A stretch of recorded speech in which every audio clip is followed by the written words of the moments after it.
சகோதரர் பக்தசிங் அவர்களின் ஊழியத்திலிருந்து விடாய் துணிக்கேற்ற வார்த்தைகள். ஜூன் மாதம் 28ஆம் தேதி. குற்றமில்லாத மாசற்ற ஆட்டுக்குட்டியாகிய கிறிஸ்துவின் விலையேற பெற்ற இரத்தத்தினாலே மீட்கப்பட்டீர்கள் என்று அறிந்திருக்கிறீர்களே. 1 பேதுரு புஸ்தகம் 1வது அதிகாரம் 19வது வசனம். வெளிப்படுத்தின விசேஷம் 21வது அதிகாரத்தில் நாம் புதிய சிருஷ்டிப்பை பார்க்கின்றோம். பழைய காரியங்கள் முழுவதும் கடந்து போய்விட்டது. மேலும் பரலோக ஜெருசலேம் ஆட்டுக்குட்டியானவரின் மணவாட்டியாக வெளிவருகிறதை நாம் பார்க்கிறோம். ஆட்டுக்குட்டியினாலும் அவருடைய இரத்தத்தினாலும் அவருக்காக ஒரு மணவாட்டி ஆயத்தப்பட்டிருக்கிறாள்.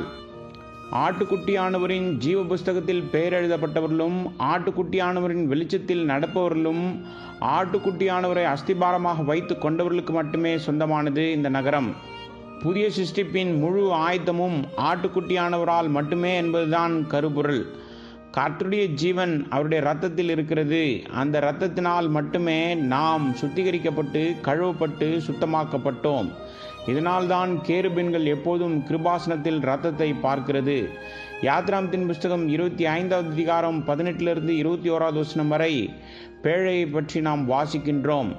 தேவனுடைய பெட்டி கர்த்தராகிய இயேசு கிறிஸ்துவின் மாதிரியாகும். கர்த்தராகிய இயேசு கிறிஸ்து நம்மை போன்ற ஒரு மனிதனாக வந்தார். அது சாதாரண சீத்தி மரத்தினால் ஆனது.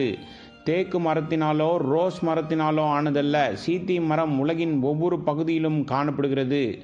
தேவன் தொழுவத்தில் பிறந்து நமக்காக மனித ரூபம் எடுத்தார்.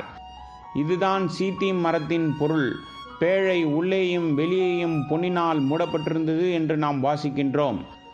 தேவனுக்கு மனித உருவம் இருந்தாலும் அவர் பரிபூர்ணமான தேவன். தூய பசும் பொன்னினால் கிருபாசனம் இருந்தது.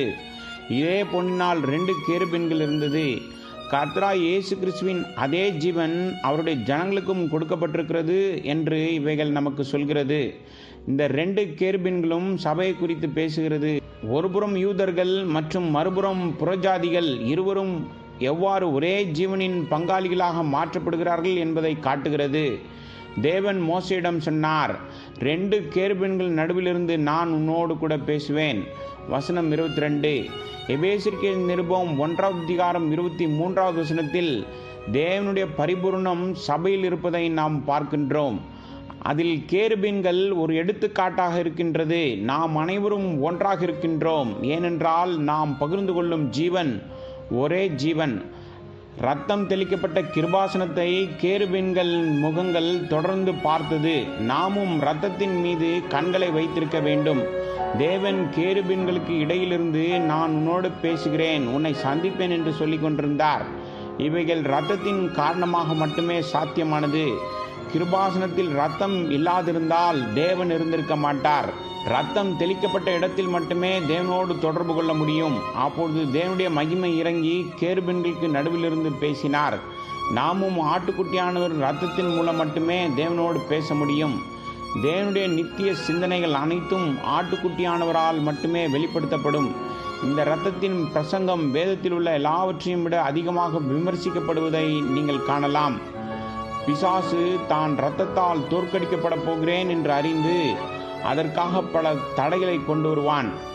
நீங்கள் ஏராளமான ஜீவனை அனுபவிக்க விரும்பினால் தேவ ஆட்டுக்குட்டியை பற்றியும் அவருடைய விலையேறப்பெற்ற இரத்தத்தின் மதிப்பை பற்றியும் உங்களால் முடிந்த அனைத்தையும் கற்றுக்கொள்ளுங்கள். அப்பொழுதுதான் புதிய சிருஷ்டிப்பின் அர்த்தத்தையும் அந்த சிருஷ்டிப்பில் தேவன் உங்களுக்காக வைத்திருக்கும் பகுதியையும் மணவாட்டியாக ஆட்டுக்குட்டியானவரின் மணவாட்டியாக நீங்கள் எல்லாவற்றையும் புரிந்து கொள்வீர்கள்.